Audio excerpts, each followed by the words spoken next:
Halo semua, di video ini saya mau review satu buah buku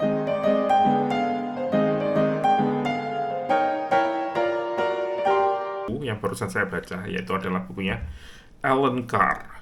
Allen Carr, Easy Way to Quit Emotional Eating, karena saya lagi diet ya. Tapi ini sebenarnya bukan buku pertama yang saya dengerin di seriesnya Allen Carr ini.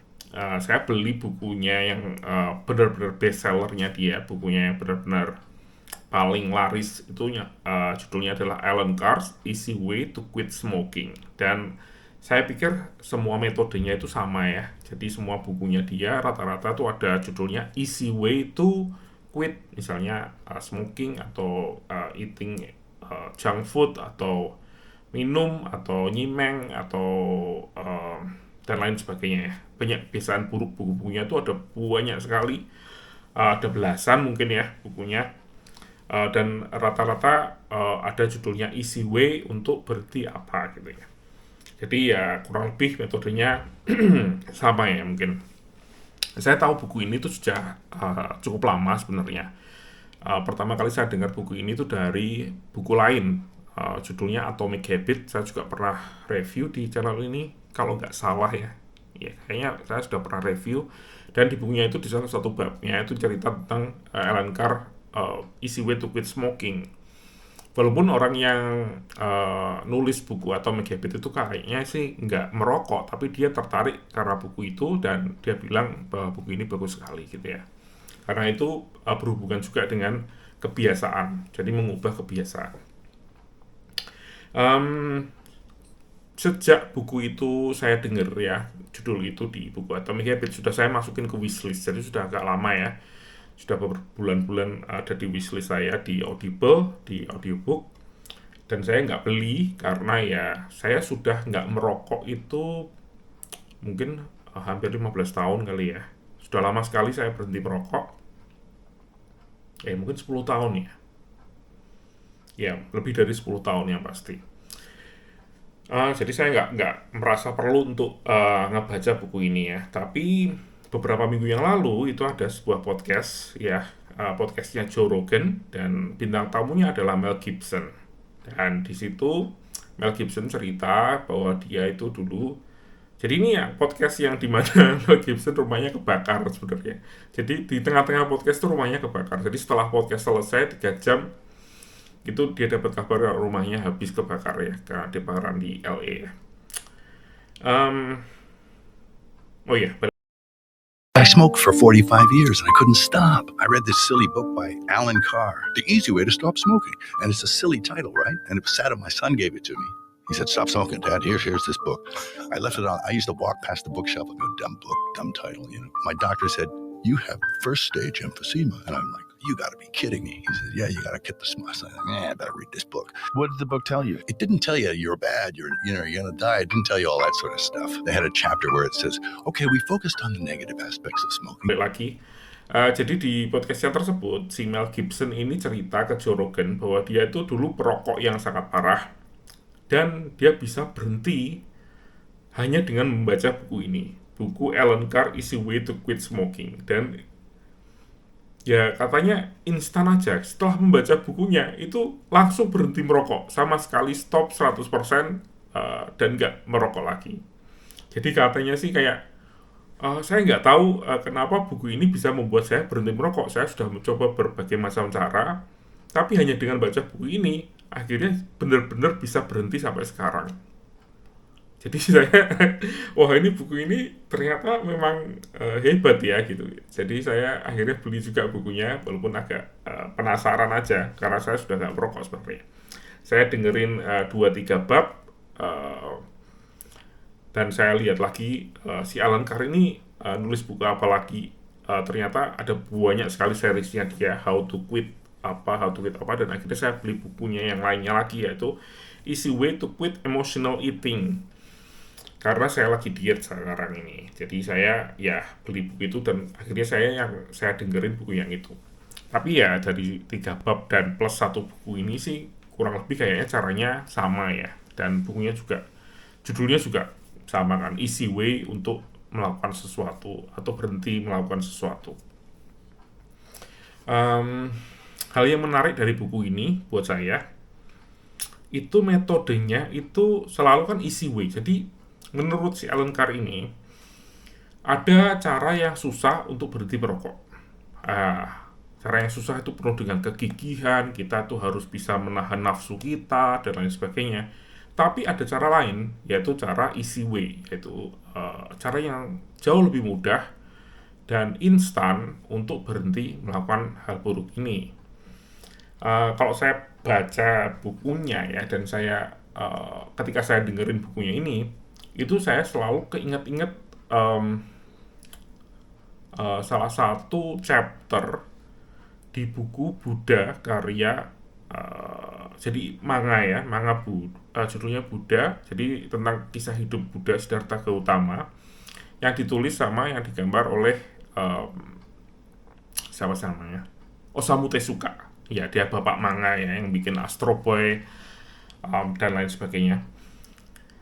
Dan menurut saya itu mirip banget. Jadi saya selalu ingat-ingat ketika dengerin metode yang ada di buku ini mirip banget sih sama yang diajarkan sama Buddha gitu ya. Jadi si Buddha ini ya, saya lupa di volume berapa dan di cerita yang mana, karena saya sudah lama sekali nggak baca bukunya ini. Bukunya ada 8 volume. Tapi di salah satu ceritanya itu ada orang yang tanya ke Buddha, gimana sih caranya untuk bebas dari nafsu dunia, bisa dibilang gitu ya. Kalau dianggap kalau nafsu dunia itu seperti api yang ada di depan, mungkin kayak semacam lilin atau api unggun gitu ya. Itu kan nafsu dunia yang sangat menarik sekali, jadi dia nggak bisa menoleh, nggak bisa lepas dari api tersebut. Caranya gimana biar dia bisa mematikan api tersebut gitu ya, mematikan hasrat dalam dirinya untuk berbuat jahat misalnya, atau melakukan hal yang buruk. Dan Budanya itu metodenya itu gampang. Saya bisa menghilangkan api itu dalam sekejap ya. Dan caranya itu ngambil ember, terus kepalanya ditutup sama ember orangnya. Tuh kan apinya hilang sekarang. Jadi ya akhirnya dan orangnya juga kaget, oh iya ya apinya bisa hilang. Jadi nggak perlu susah-susah untuk cari air, untuk berusaha untuk mematikan api yang terus hidup ini yang nggak mau dimatiin gitu ya. Kita bisa dengan mudah menutup mata kita untuk nggak lagi melihat api itu gitu, bisa dibilang. Dan caranya itu kurang lebih ya sedikit berbeda ya mungkin ya, tapi menurut saya sih ada kesamaannya.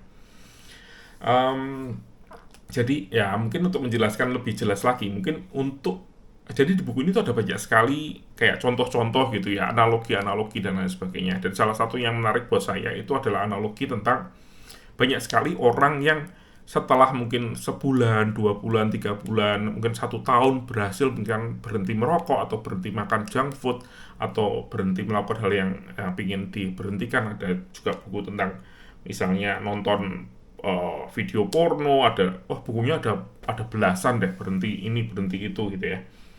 Ada banyak hal buruk yang kita ingin berhenti, tapi selalu setelah 3 bulan atau 1 tahun atau 6 bulan atau berapa lama orangnya kembali lagi melakukan hal buruk itu. Karena analoginya adalah orang-orang ini yang berusaha dengan sekuat hati dan sudah berjuang sekuat tenaga ini, itu merasa bahwa yang dilakukan hal yang salah ini tuh kayak teman lama gitu ya, kayak teman lama yang dirindukan. Jadi dia harus berjuang. Ketika dia melepaskan ini semua, itu dia selalu merasa kayak kehilangan sesuatu. Ketika kita berhenti merokok, kita merasa kehilangan oh iya ya, ada sesuatu yang hilang di dalam diri saya, dan itu yang kayak ada ruang kosong yang pingin diisi lagi gitu ya. Walaupun kita sudah berjuang mungkin 1 bulan, mungkin berhasil untuk berhenti merokok selama 6 bulan atau 1 tahun, bahkan 3 tahun atau 5 tahun, tapi itu nggak hilang. Itu semua kita selalu berjuang setiap hari untuk tidak melakukan ini. Jadi kayak misalnya kita punya teman teman baik ya. Rokok itu atau makanan junk food itu dianggap sebagai seorang teman baik. Itu kayak kita tidak ingin ketemu dengan orang itu, dan itu rasanya jadi rasa rindu itu semakin bertambah, dan akhirnya kembali lagi diulang lagi gitu ya.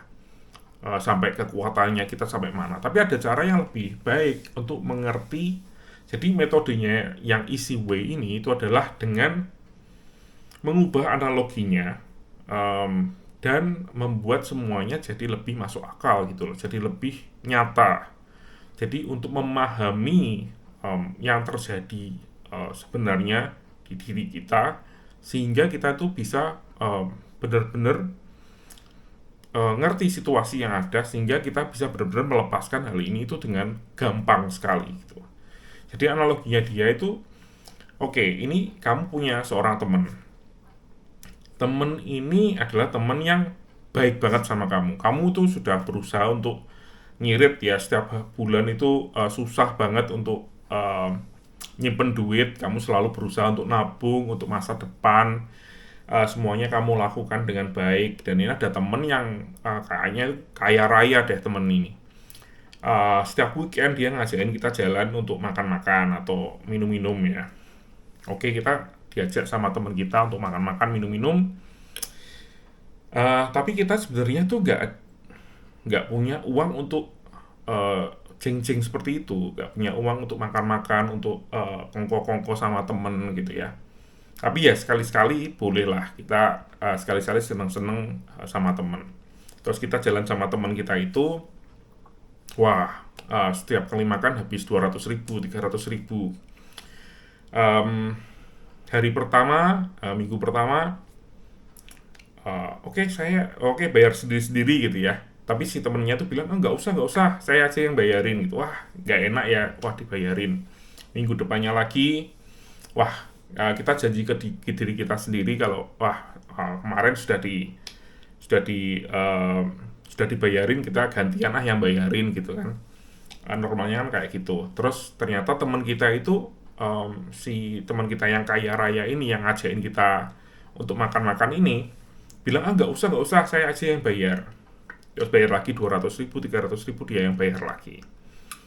Minggu ketiga sama, minggu keempat sama, minggu kelima sama. Sampai akhirnya tuh kita tuh merasa nggak enak banget, tapi kita tuh merasa happy banget punya temen seperti dia yang selalu ada di selalu membantu kita untuk seneng-seneng gitu ya. Dan kayaknya tuh tanpa pamrih gitu ya. Sampai suatu saat ketika kita mau makan-makan, kita ngecek rekening tabungannya kita. Ternyata setelah dicek, di print out di tabungan kita, itu ternyata yang bayarin tuh kita. Jadi temennya kita itu gimana caranya, setiap kali makan-makan itu ternyata yang dipakai itu bukan uangnya dia, tapi yang dipakai itu uangnya kita. Jadi dia nggak bayarin kita, tapi kita yang bayarin dia. Jadi setiap minggu itu ternyata uangnya nggak hilang 200-300 ribu, hilangnya 500-600 ribu. Karena yang bayarin itu ternyata itu bukan dia. Selama ini kita ditipu. Setiap minggu kita seneng-seneng, kita sudah bilang, wah terima kasih ya dibayarin. Ternyata dia itu penipu, dan dia yang make uangnya kita. Dan itu kita tahu semuanya, ketahuan semua. Ternyata dia ngambil ATM-nya kita mungkin, dan kita bisa lihat laporannya, bisa dibilang gitu. Dan itu adalah analogi yang dipakai gitu ya. Ketika kita tahu bahwa temennya kita ini yang melakukan ini, ketika kita akhirnya berpisah dengan teman kita yang nyolong duitnya kita ini, yang mencuri uangnya kita, apakah kita masih merindukan teman ini? Jawabannya kan enggak kan? Ya, kebiasaan buruk itu seperti itu. Kebiasaan buruk itu bukan teman lama yang seneng-seneng sama kita, tapi teman lama yang sebenarnya tuh nyuri dari kita. Dan dengan analogi ini, saya pikir banyak orang yang bisa terbuka pikirannya dan oh iya ya gitu ya. Dan ada banyak sekali ya chapter di buku ini cuma salah satu aja contoh. Di buku ini memang dari A sampai Z itu isinya kayak semacam brainwash atau sebenarnya bukan kayak brainwash ya, lebih ke kayak santuy menjelaskan step by stepnya itu sebenarnya itu kayak gini loh, kalau kamu berhenti itu kayak gini, akibatnya ya semuanya tuh dijabarkan dengan pelan-pelan dan dengan santai gitu ya, sehingga kita tuh secara alam bawah sadar mungkin jadi apa ya, jadi secara nggak sadar itu punya kekebalan terhadap hal buruk tersebut. Jadi ya memang keren sih metodenya. Tapi kalau teman-teman ada yang tertarik untuk misalnya berhenti merokok dan lain sebagainya, atau berhenti melakukan hal buruk, mungkin coba baca salah satu bukunya Alan Carr ini, dan saya jamin, ya saya nggak bisa jamin juga sih ya, karena bisa jadi memang saya yakin juga banyak orang yang mungkin baca buku ini sambil lalu dan nggak ada efeknya sama sekali. Tapi saya juga bisa melihat bahwa banyak sekali orang yang kebantu, termasuk si Mel Gibson ya, untuk berhenti merokok. Dia hanya baca buku ini padahal sudah mencoba berbagai macam cara. Oke, itu aja dari saya. Semoga informasi ini berguna buat teman-teman semua. Terima kasih sudah menonton dan sampai jumpa di video selanjutnya.